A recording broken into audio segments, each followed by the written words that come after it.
Do you have to pee all the time? Do you get UTIs 1 time per year or more? Do you have problems with having symptoms of UTIs, such as burning when you pee or a constant feeling that you need to pee, but your tests never come back positive for an infection? Or have you ever had a kidney stone or even multiple kidney stones? If so, your kidneys may need some detox support. On today's episode, we are continuing our detox series on the 7 major pathways for detoxification, with the kidney being today. Your kidneys and bladder are often forgotten about super-detoxers for your body. Your kidneys are responsible for filtering all of the blood in your body, up to 40 times per day. As it filters your blood, it pulls a variety of toxins and metabolic waste out. Too much waste, though, and your kidneys and bladder can develop inflammation and toxic buildup, resulting in pain, burning while urinating, and the all-feared kidney stones. Not only this, but those toxins that should be filtered out of your body by the kidney may end up re-entering it and irritating other parts of your body as well. So even if you aren't struggling with any kidney or bladder symptoms, if you are struggling with any hormone imbalance symptoms, bloating, skin flare-ups, foggy headedness, or joint and muscle pain, your kidneys may be the detox pathway you most need to pump up today. Welcome to the Better Belly podcast, where we find freedom from food restrictions, we increase energy in our lives, and we begin to feel more healthy and vibrant than ever by finding the root causes of our health problems. My name is Allison Jordan. I'm a marathon runner, functional medicine health coach, certified craniosacral therapist, gut health nerd, lover of Jesus, and owner of Better Belly Therapies, a clinic based in Ann Arbor, Michigan that works with both virtual and local clients to help them achieve the best health of their life. I am here to walk with you on your journey to a better belly and a better life. We're going to go beyond popping a probiotic and just checking out our poop. In this show, we are going to go deep into gut transformation strategies that last for your entire life. If you are ready to feel your best, get ready to roll. You are in the right place. And just as a reminder, this information is not meant to diagnose, manage, or treat disease. Always consult with your own health practitioner before you make any changes to your health.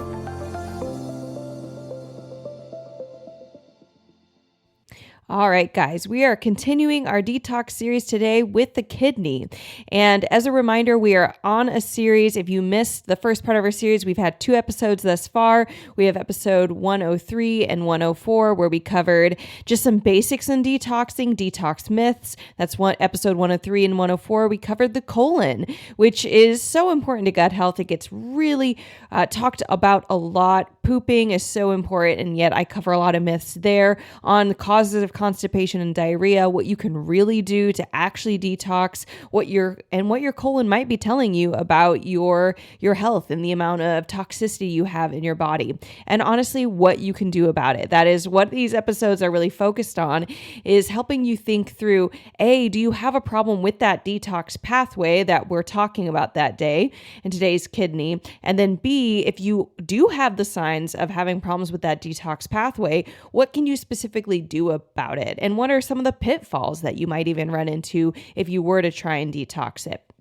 So I've already covered in the opening today a little bit on the kidney and its role, but the kidney's main role is to filter your blood and take out all the toxins and metabolic waste that accumulate in your blood.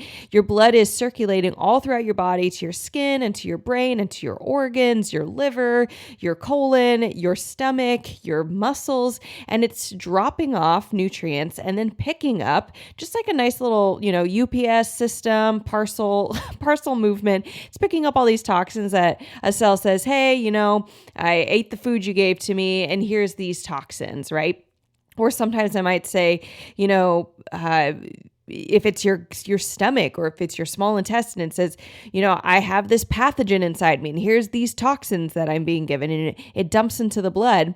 It causes problems, but then our body is massively trying to get it out of the body as quick as possible, and peeing it out is one of the ways that we do it. I am still just keep in mind that your kidneys should be filtering your blood around 40 times per day, and like all of the blood in your body. And so there's a lot of filtering going on, a lot of toxin removal.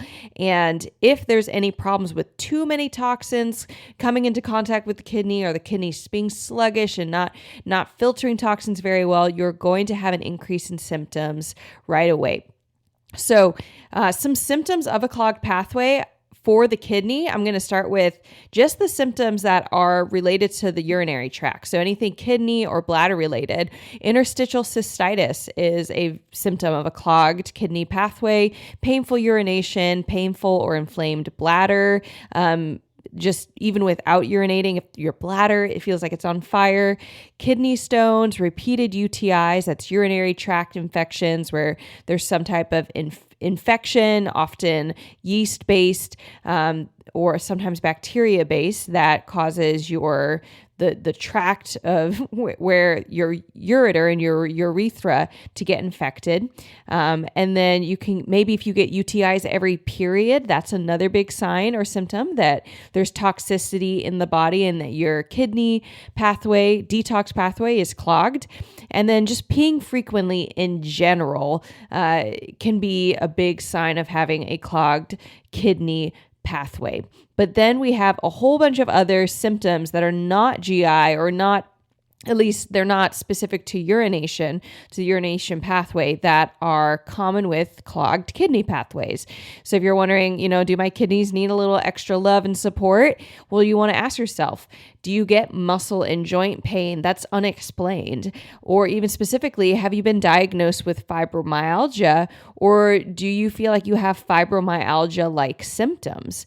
Do you get fatigue, depression, and anxiety? Do you have pain all over your body? Again, often unexplained pain, not so much, it could be stiffness even, but is it not because, I worked out or I didn't work out? It just seems random, inconsistent, and chronic. Do you get brain fog? Do you have rashes and hives that you're suffering from? Stubborn dandruff, repeated athlete's foot or faux toe fungus problems, not faux fungus, that'd be weird.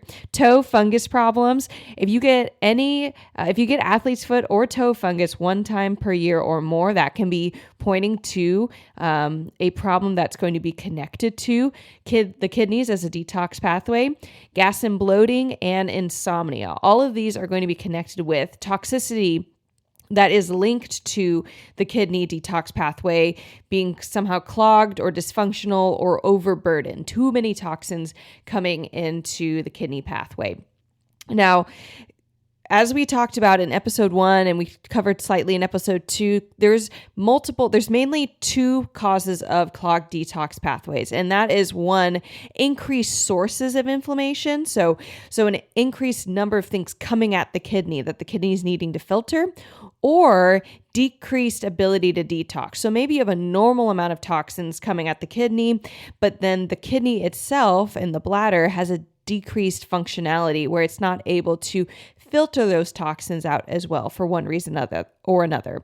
So I'm going to split all of the causes of this detox pathway having problems into those 2 categories. And then I'm going to talk about each category, solutions to each of those problems. So how to deal with the sources of inflammation, or how to deal with the decreased capability to detox. So some common sources of inflammation for the kidney. And I want you to be thinking about this in terms of, do you have any other symptoms? If you say, well, I do get UTIs rather frequently, more than one time a year or more, even getting a UTI one time a year is still on the side of more frequent than a healthy body would experience. So some sources of inflammation include yeast and fungal overgrowth. That includes things like candida, mold, and there's other funguses that I've found with my clients through lab testing, but candida and mold are definitely going to be 2 of the biggest, most common ones that we're running into. Oxalates, a high amount of oxalates are going to cause massive problems for the kidney. I talked about oxalates in episode 103, and we're going to be talking about even more today because of all the systems of the body that detox oxalates, kidneys are the most important one. So oxalates are it's a structure in the plants that are very sharp, and it acts like a kind of like a bony structure for plants, and it protects them and it holds them up and protects them from things like insects from eating them. Again, they're bones, and it's kind of like eating glass for bugs. Like bugs do not like oxalates, and so a lot of times plants can be kept from, it's a protection from them being eaten. At the same time, humans are eating these plants, and so we're getting exposure to oxalates. And oxalate concentration is also what can make some plants poisonous to us, such as philodendrons. We don't eat philodendrons because they have such a high oxalate load in them that it can make us feel sick. Now, our bodies are designed to be able to filter oxalates out, and that's part of what kidneys' job is to do, is to filter oxalates out and have us pee them out. But if we're getting an increased exposure to oxalates, which I'm going to talk about here in a second, how we get more oxalates in our body, or if you are having maybe a normal exposure to oxalates, but you're not pulling them out of the body very well, then they're going to often accumulate in the kidney, and they can create crystals that are sharp and jagged, just like they are in the or in the plant.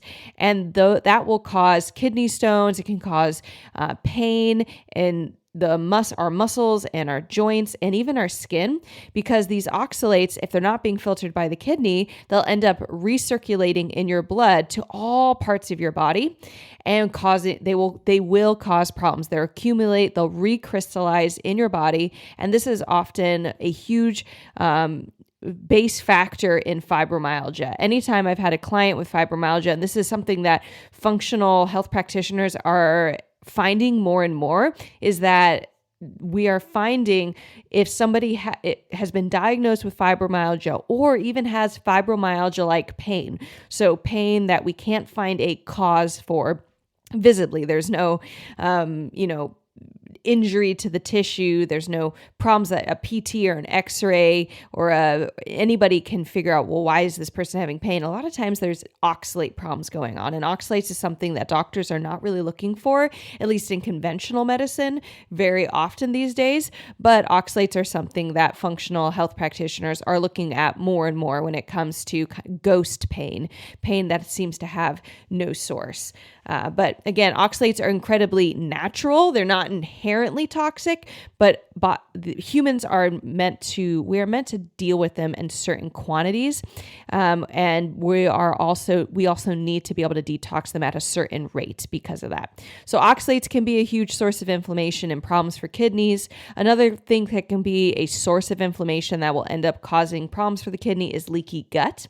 And this is primarily because when you are exposed to oxalates, going back to oxalates, we absorb 1 to 2% of those oxalates normally. So if you have a healthy gut and you don't have leaky gut, you're only going to absorb 1 to 2% of those oxalates into the bloodstream. And so the kidneys don't have to deal too much with the oxalates. But if you have gut inflammation and you have leaky gut, you can absorb up to 50% of the oxalates you are exposed to. So suddenly all those plant meals you're eating, like spinach or green smoothies, which I discussed in our podcast episodes 2 episodes ago, that detoxing is not a green smoothie. That's episode 103. Go check that out if you want to learn more about that. But if you take something that has a high amount of plant load, such as a green smoothie or, just a big salad and you're trying to eat your veggies a lot, well, you're going to actually end up absorbing a lot more oxalates than you normally would if you also have leaky gut. So you end up in a little bit of this catch-22 when you have gut problems and gut inflammation, and then you try to solve it just by eating greens because someone said, oh, eating vegetables is healthy for you. You should eat vegetables because you have gut problems. You could actually be making things worse. Some other causes or sources of inflammation for the kidneys are estrogen and just a lot of times excess hormones, but estrogen in particular. And another big cause of inflammation for the kidneys is going to be antibiotic use, particularly because of how it throws the microbiome out of balance and then can make it really easy for pathogens such as Candida to overgrow. Candida ends up becoming really important for the kidneys, kind of moving back to oxalates. Oxalates and estrogen are two toxins you could really narrow things down to on causes of inflammation for the kidneys. And then for oxalates, it's, well, what causes high oxalate levels? Antibiotic use and Candida and mold and intaking high levels of oxalates in the diet. So it's nutrition, gut health, and there's some genetic predisposition that's involved in that, but that can also be mitigated. Genetic predisposition can be mitigated by having the right nutrients that you're being exposed to and just having everything your body needs to get rid of oxalates and detox them. So those are some sources of inflammation. That is, again, yeast and fungal overgrowth, oxalates, leaky gut, estrogen and hormones, just excess amount of hormones, and antibiotic use. Very, very common causes of inflammation and problems of detox or clogging the detox pathway for the kidney. Now, one thing I also want to mention real quick is that if you have Candida as a source of your kidney pathway being clogged up, you are going to have coexisting symptoms. And so this is where you might be listening to this podcast and saying, Allison, why are you talking about UTIs or peeing problems or these other things that aren't typically associated with gut health problems? Well, that's because gut health dysfunction often is driving kidney dysfunction, and to support the kidneys means you're supporting gut detox. So this series is all about detoxification, and that's what we want to be doing right now, is discussing how can you detox better if you're being exposed to, maybe you're going through menopause, you took a birth control pill for many years or even decades, as many of my clients have done in the past. And maybe you get exposed to a lot of xenoestrogens that are bumping up the kind of hormone detox load in your body. These are all things you're going to be wanting to be considering. Now, another source, the opposite side of things, so you have sources of inflammation that can burden the kidney with more things it needs to detox. You, on the other hand, have things that are decreasing the kidney's ability to detox. So if the kidney just says, hey, I'm not functioning as well as I need to. So one of those things that can decrease kidney function is mineral depletion. Now, the adrenal glands control via the hormone aldosterone how much sodium and potassium is released into the body. And this is also part of how much the kidneys know, do they need to pull more water from the body or leave more water in the body. So sodium and potassium are being controlled by the hormone aldosterone. And if you're depleted in minerals, it will actually be hard for the body to have enough sodium or enough potassium to balance the hydration of your body. Other things that can cause mineral depletion is a heavy metal presence. A lot of times heavy metals will displace other minerals. So if you have mercury toxicity, mercury amalgams, you're being exposed to lots of aluminum. Aluminum is one of the most common heavy metals that I'm finding in our hair tissue mineral analysis lab test. Aluminum is going to come from drinking from aluminum cans, cooking on aluminum foil, storing in aluminum foil, having aluminum in your deodorant. We have aluminum in all corners and crevices of our daily lifestyle, at least kind of for the average types of American products that we're recommended to use. And so aluminum is a really common heavy metal that's increasing in amounts for my clients when we're looking at their HTMA test. Mineral depletion is also coming from just not eating enough minerals. For example, specifically with sodium, we're kind of told to not eat sodium. And while sodium that is put on potato chips is not the right type of salt that we want to be intaking, we still do need lots of sodium in our diet, especially if we have more stressful lives, because stress, whether that's emotional, psychological, or physical or biochemical stress, that is going to lead to more sodium depletion because we are using that sodium as part of the stress response kidney or the adrenal glands are activated. We use more aldosterone. Sodium is more used up, and we then need more sodium in our diet. And then we can also have problems with mineral depletion due to poor absorption. So maybe you're eating enough minerals, but you're not absorbing it due to having low stomach acid or inflammation in the small intestine or pathogens. All these things can inhibit your ability to absorb sodium and potassium, as well as many other nutrients. Some other things that can cause problems with kidneys functioning the way that they need to optimally is going to be physical restrictions around the organ. There's something called kidney ptosis, and just for some orientation, the first time I heard of kidney ptosis, I kept on hearing the person say the kidney was toast, and I was like, oh, the kidney was like burnt to a crisp or something. Not a euphemism, but a metaphor of the kidney being toast. But actually what it is ptosis is spelled Ptosis, and that means drooping. It's Latin for something drooping. So you could have eyelid ptosis, and it means that the eyelid is drooping and not staying fully open. But kidney ptosis means that the kidney, where it's supposed to be kind of by your rib cage in the back, by the 12th rib, below the stomach, below the liver, it is actually lower than it should be. So it's drooping. And this is a relatively common thing because the kidneys are being held up mainly by fascia. They don't have any bones that they're affixed to. They're being held up purely by fascia, and things like pregnancy or falls that you had in sports from skiing or diving for a ball in volleyball, falling off a horse or falling off a bike onto your side can really jostle the kidney and stretch the fascia, and then the kidney ends up being lower than it should be. This affects blood circulation into the kidney because now the blood has to kind of flow uphill instead of where the kidney is. The kidney's lower, right? So the vascular system, the arteries and the veins that go into the kidneys, that's bringing all of the blood that the kidney is filtering 40 times a day. It's not going in a easier path, right? The path is drooping, it's slouching. And so the blood has a harder time getting into and out of the kidney. So kidney ptosis really affects functions of the kidney. And then pressure imbalance in your thorax, which is the rib cage, is going to massively impact kidney function. And this has to do with the fact that your kidneys move with your breath, and you breathe about 20,000 times a day. And so for clients that I've worked with who have a history of asthma, or they have post-infectious restrictions, and that includes things like having pneumonia as a kid, or bronchitis, or COVID, physical injury and trauma to the rib cage, falls, just like we discussed, up skiing, diving for a ball in volleyball, falling off a horse, falling off a bike.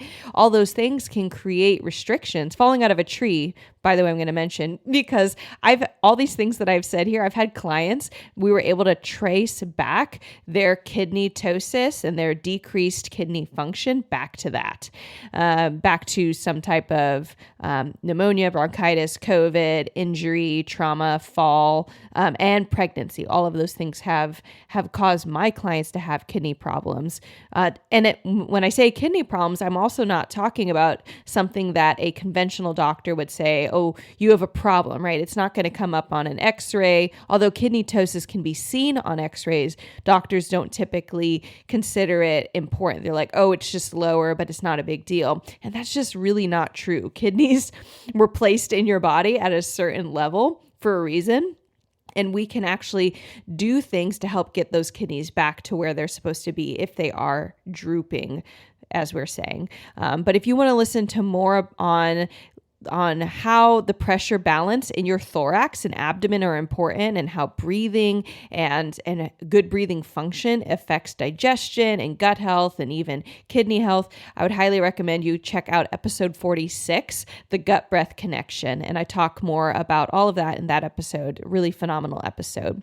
And then lastly, another thing that can decrease pathway openness for the kidneys is a decrease in bile production from the gallbladder. And this has to do with the fact that excess fat will bind to calcium and make calcium unavailable to neutralize oxalic acid in the gut. And so gallbladder bile is also part of binding estrogen and helping you detox estrogen. So if you're not making enough bile from your gallbladder, maybe your gallbladder was taken out, or you've been having some gallbladder problems, you get some pain related to gallbladder dysfunction, or you're just even having bloating problems. A lot of times, all of that is going back to the fact that you're not breaking down fat very well. Your microbiome's getting out of hand. You are not breaking down fat-soluble vitamins. And then you have fat is binding to calcium. And this gets into a little bit of biochemistry, right? But fat binds to calcium when it's not broken down. And then calcium is supposed to be able to bind to oxalates to neutralize oxalates. But if you aren't able to neutralize oxalic acid in your gut due to your calcium not being available, then you're going to have problems with oxalates getting into your bloodstream more than desired. And then conversely, as we talked about with inflammation being a problem for kidneys and hormones and estrogen being one of those things, bile is a big binder of estrogen. And so if you don't have enough bile production from your gallbladder, then you're going to have problems with estrogen being excessive and not detoxing it as well. Estrogen is one of the primary cause of interstitial cystitis. And so there's a really high correlation between people with IC, interstitial cystitis, which is an inflammatory condition where the lining of the bladder gets inflamed for what conventional medicine says is kind of an unknown reason, or you have a sensitive bladder. It can cause basically sensations of having a UTI without having the infection. So burning when you pee, discomfort, there can just be pain in the low pelvic region in general, unrelated to, having cramps or anything menstruation related, but it's going to be the bladder specifically has discomfort. And then also peeing and urination can be problematic. And that's interstitial cystitis caused from inflammation of the cell wall of the bladder. And excess hormones such as estrogen are huge instigators of that. So again, decreased bile production will lead to excess estrogen levels, which will lead to the kidneys having to filter that estrogen, it getting into the bladder, and then interstitial cystitis coming from that. I've worked with several clients who've been diagnosed with interstitial cystitis.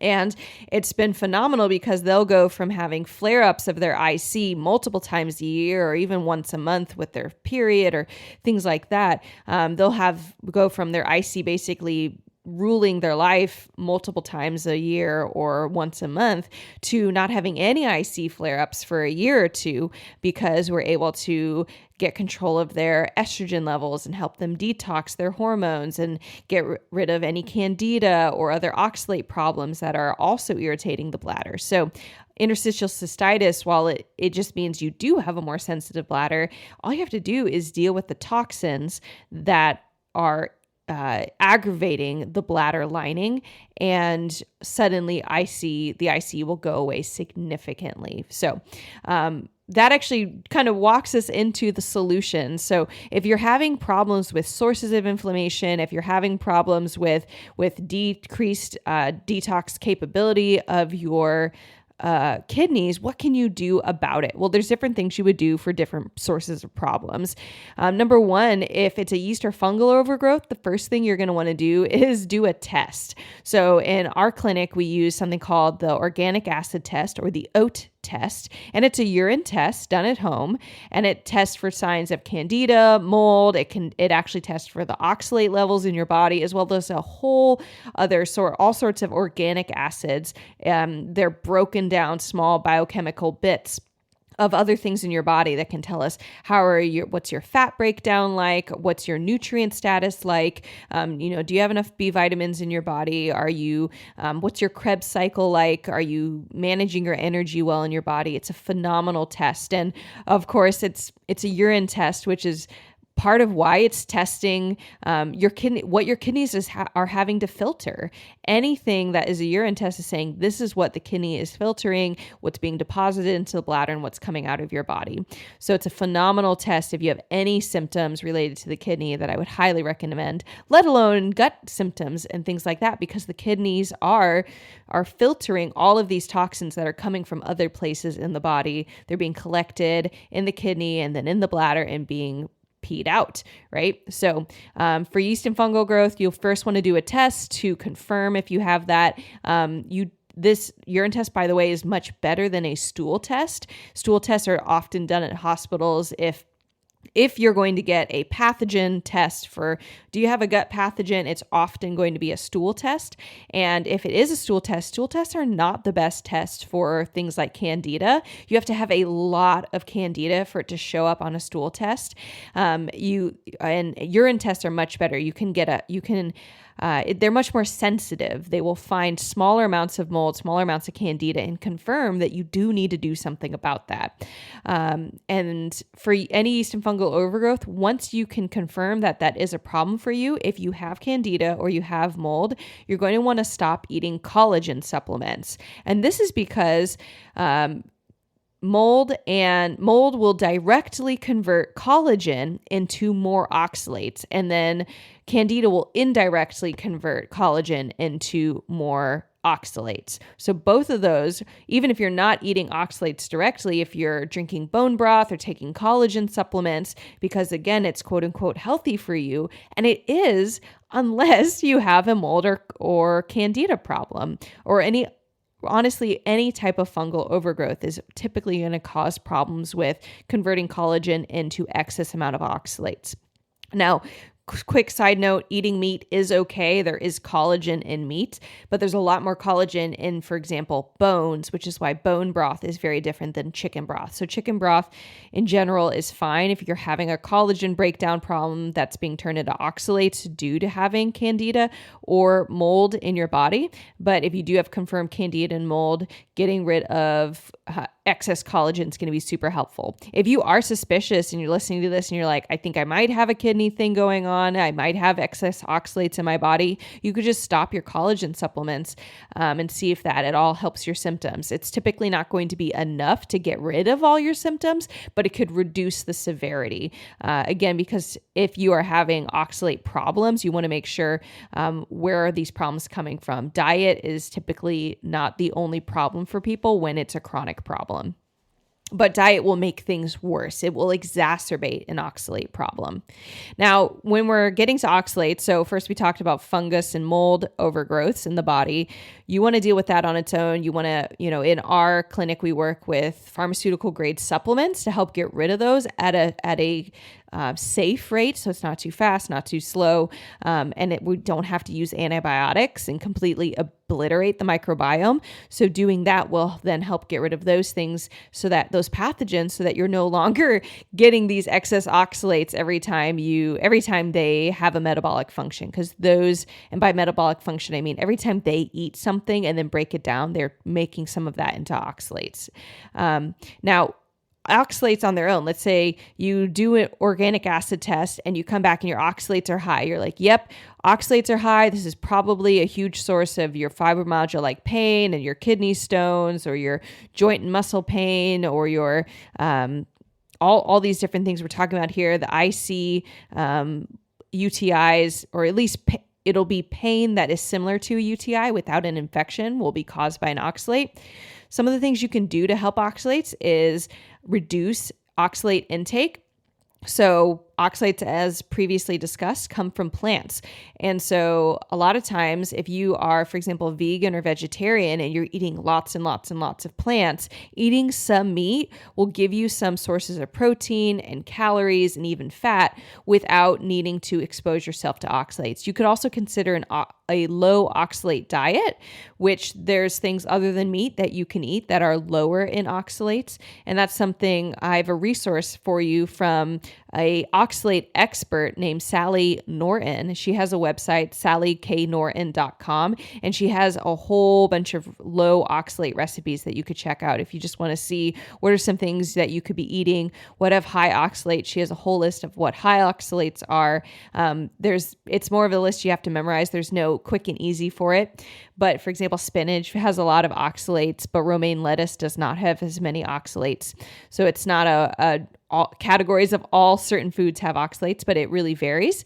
So you can go to sallyknorton.com or click the link in the show notes that I provided for you guys and just check out our recipes. Reduce your oxalates in your diet will help just the overall oxalate load. And another thing is for any oxalates you are being exposed to, taking anything that has citrate in it will actually help break down oxalates and pull it out of your body. So citrate includes things like lemon juice, vitamin C, citrate supplements like magnesium citrate or potassium citrate. Some bonuses to taking magnesium and potassium citrate supplements is that it can help your mineral levels in your body. It can help bowel movements.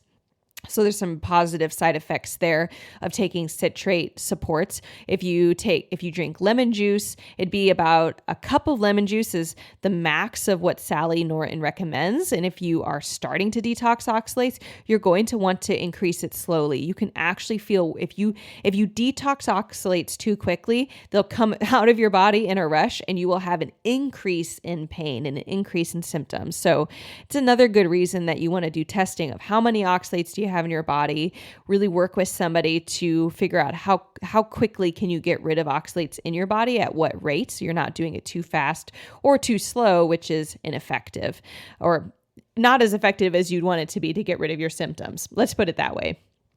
So taking anything that has citrates in it, and then just for a milligram comparison, if you're thinking, what does a low oxalate diet look like? What's the amount of oxalates we're being exposed to in general? What's normal oxalate? What's extra? The daily adult oxalate intake is between 80 and 120 milligrams. A low oxalate diet, conversely, is about half of that, since it's 40 to 60 milligrams a day. So an average, not taking in green smoothies, just like an average diet, something very healthy and normal range for an adult is 80 to 120 milligrams of oxalates. And then low oxalate is half, 40 to 60 milligrams.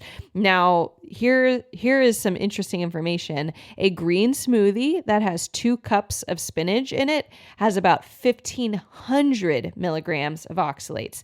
That's more than 10 times the average daily intake recommended for an adult for oxalates. So diet is going to help reducing the load, getting rid of pathogens such as mold and candida, which are converting other substances like collagen into oxalates is going to be helpful. Taking a citrate, increasing your citrate intake through lemon juice or vitamin C or citrate supplements is going to help break down oxalates in the body, and that will help you pee them out and get them out. It'll really reduce the overall levels of interstitial cystitis and kidney stones and just kind of bladder inflammation, painful urination, all those problems that come with high oxalate levels. So this is really an encouragement you want to have a personalized health plan. You don't want to just dump spinach in a smoothie because someone says that's healthy. It could actually be exacerbating and prolonging your problems and not actually helping you detox or be healthy, but actually adding to your toxic load. So that's just something to keep in mind if you've been having ongoing health problems and you've been trying to, for example, eat your veggies. Some other things, if you have estrogen and hormones at the base of your problems with your kidneys and your bladder, you're number one going to want to get off of birth control.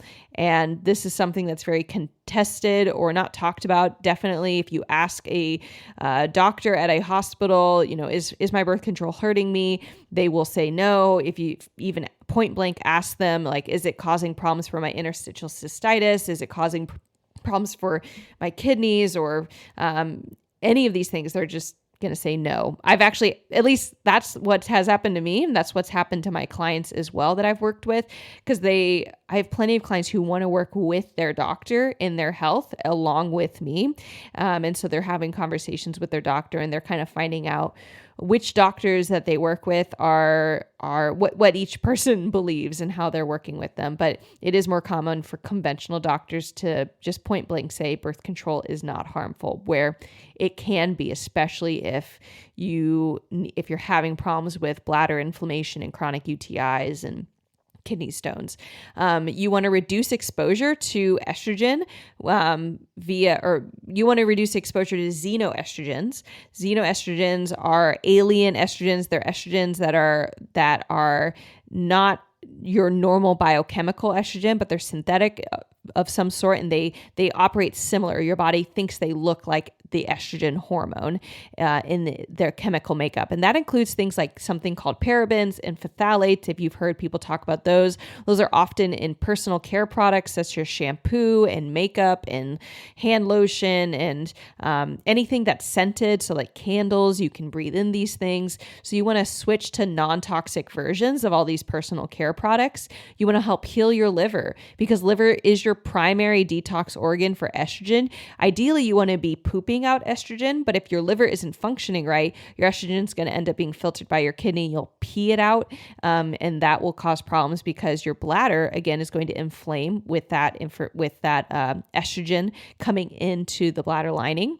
If you eat broccoli, that's going to help your estrogen levels, because broccoli has something called DIM in it, and the precursor to DIM, and DIM helps. It's a chemical that helps break down and detox estrogen in your body. And you can also just take supplements that have DIM in it and something called calcium D-glucarate, as well as SAMe. And I would say do not take any of these without testing. In our clinic, we use something called the Dutch test, and that's another urine-based test that tests all the hormones, all your sex hormones, as well as adrenal gland hormones. So again, really, really relevant to anything kidney problem related, anything hormone problem related. They're all kind of intermixed here. And so if you're wanting some more specific detox support or guidance for your body because you've been having problems for a long time and everything you've tried just kind of DIY or through reading blog posts isn't working, then you need testing. You want to test things, not guess what you need, because guessing can even lead you, again, kind of like with the 2 cups of spinach problem, it can lead you to actually feeling worse, or if anything, not feeling better. And then in general, you want to heal your leaky gut. You want to find current sources of inflammation that is causing the breakdown of your gut lining. You want to remove those sources of inflammation, and you want to replace your nutrients so that you can rebuild your gut lining at the right rate. The gut lining takes a long time to break down. It can take a long time to build back up, but you want to make sure you're heading in the right direction, again, through lab testing, because sources of inflammation for leaky gut can vary. And if you're missing a key source because you're getting 5 out of the 7 or 10 options that you have for leaky gut, even if you're addressing 5 of them and you still have 2 other ones or 3 other ones or 5 other ones that are causing problems, that's going to be why your leaky gut feels like it's never going away. So making sure you're doing testing, looking for food sensitivities or pathogens, heavy metals, all these things can be causing leaky gut to perpetuate. And then you absorb oxalates, more oxalates into the body. They get to the kidney. They form sharp crystals. They get to your joints and your muscles and form crystals, and you get pain there. And so all of these things are going to, healing your leaky gut is going to help reduce the amount of oxalates and inflammation getting to your kidneys and bladder. All right. So next, when we talk about how to increase pathway openness for the kidneys. So if you're like, well, maybe you're not having any problems with oxalates or fungal overgrowth, you're not having any problems with too much estrogen, you can still boost your kidney detox pathway a couple ways. One is boosting mineral intake. So boosting sodium, potassium, and magnesium in particular are going to be super helpful for your kidneys. You can see my free constipation handout talks about how you can boost all of those minerals on that. It will also help bowel movements. And so that's why it's on a constipation handout. But those same minerals and the same mineral testing to see, what is your, you can do a little test to see what your stomach acid levels are like, which impacts your mineral absorption. All those things is in that handout. So download the free handout. There's a link in the show notes. Go check that out. You're going to want to do visceral manipulation. Visceral manipulation is incredibly helpful to reduce kidney ptosis, to mobilize bladder. If there's any adhesions around the bladder, you can have other symptoms such as incontinence, which is not as related to problems with kidney detoxification, but it is going to say your bladder has adhesions around it. So you're going to want to mobilize bladder. You're going to want to do visceral manipulation for kidneys. You also want to work on mobilizing the ureter, which is the connection between the kidney and the bladder. I've had clients come to me with all sorts of pain and problems. I had a client come to me once. She had hip pain, incontinence, and shooting nerve pain down her left leg. And she had a history of 3 back surgeries due to bulging and herniated discs in her lumbar spine. And so this led to surgical scarring, and her ureter had actually gotten stuck and was clamping down on one of her nerves going down to her leg and causing pain and problems that, her chiropractor couldn't figure out, her PT couldn't figure out. And as soon as we released that restriction, her ureter started gliding more. Her incontinence significantly reduced, where she can now cough or sneeze or laugh without leaking. She had significant improvement in all these areas because of visceral manipulation. She didn't have to pee as frequently. She didn't have pain when she urinated anymore. It was a huge improvement. Visceral manipulation can also help with liver and gallbladder functionality. We have techniques that can help mobilize the liver, which helps create bile and helps you detox your estrogen. And then we also have techniques to help with gallbladder functionality. So there's been many cases of people. I have not had any in my office. I've often worked with clients who have already had gallbladder removed, and they come to me and we work with the scar tissue around the gallbladder, and that can release restrictions that cause pain or can inhibit the functionality of bile dropping from the liver into the small intestine.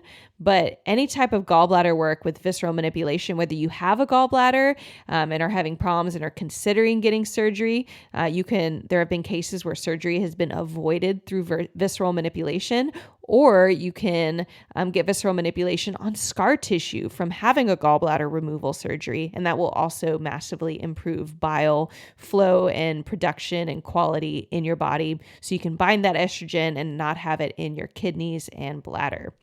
And overall, you can just boost gallbladder function by adding in some supplements. So I have some recommendations on my favorite supplements to support your gallbladder and to support fat absorption and fat assimilation and breakdown, so that all your digestion's happening well. You're not getting bloating. You're not having problems with unabsorbed fat binding to calcium, and then that calcium not neutralizing oxalates in your body, right? So you want to make sure that every part of your system of your body is functioning well, because every single part, everything from fat absorption, stomach acid, bile, oxalate, your diet, pathogens, microbiome, even just like the specific food sensitivities or spinach, things like this, they all play a part in the bigger picture of your body's ability to detox and function well, so that you can get toxins out of your body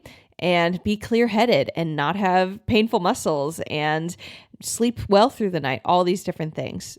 So as a summary, if you want to open up your pathways, you can pump them up by doing things like taking vitamin C, eating meat and balanced with vegetables, boosting your fat breakdown via supplements or visceral manipulation of your gallbladder and liver, and pumping up your minerals such as magnesium, potassium, and sodium, which you can again learn more about in my free constipation relief guide, just by clicking on the link in the show notes and downloading it to your phone or computer.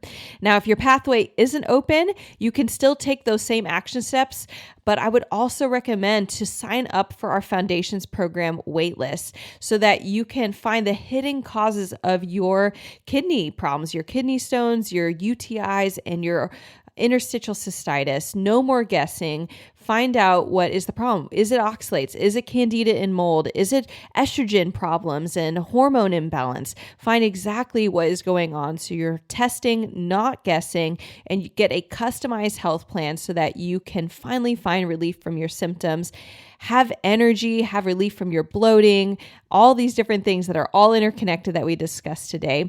So you can sign up for the Foundations Program waitlist by going to betterbellytherapies.com/waitlist or by clicking the link in the show notes. I'm going to be starting to see clients soon, but it'll be a limited number of clients. So jump on the waitlist.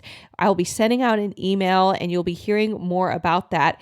And if you are the first to sign up for a qualifying call for me, which I'll only have that link available for those who are on the wait list, then you may get to work with me and find the root cause of your gut health problems. I would love to work with you and help you find freedom and honestly some sanity so that you can feel like there is a reason for all of the problems that you're having in your body. There are solutions and you are not stuck. You are not stuck. So sign up for the Foundations Program waitlist today, again, by going to betterbellytherapies.com/waitlist or clicking the link in the show notes.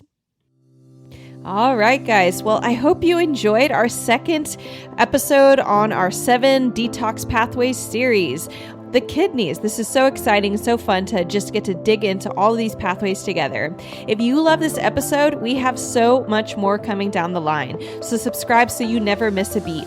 And if you thought of someone as you were listening to this episode, you know someone who's been struggling with kidney stones, you know someone who's been struggling with interstitial cystitis or bladders or repeated UTI problems, then I would encourage you, take a screenshot and send that to your friend. I cannot tell you how many times when I tell someone I'm a gut health therapist that they say, "Oh, I know someone who needs you." So send that friend a love note to their gut and do us a favor and pass this podcast along to them. Other ways that you can support us is by leaving a rating and review. If you've been listening to this podcast for a while or you're new and you're enjoying this content, I would encourage you and ask you, let me know what you're loving. Go and scroll down in Apple iTunes, give us a 5-star rating, and let us know in a review what you are loving on this podcast and what is meaning the most to you. Other ways that you can stay in the conversation is by following us on Instagram and Facebook at Better Belly Therapies. I love connecting with our listeners on Instagram, and it means so much if you drop by and said hi. Lastly, if you are a local client to our office, we are located in Metro Detroit. I would love to see you in our office where we do visceral manipulation and craniosacral therapy for our clients, and we can partner it with functional lab testing for you locally. If you live in the Metro Detroit region and want to visit us, you can go to betterbellytherapies.com/book-now and book an appointment today, or you can click the link in the show notes. And to end us off, our motto, remember, miracles are immediate, but healing takes time. You can heal. You are not stuck. I believe in you and your body, and you have a future ahead of you that is pain-free. I am so excited for you and the freedom you have headed towards you on your health journey. I hope you enjoy your kidney detox, and I'll see you guys next week.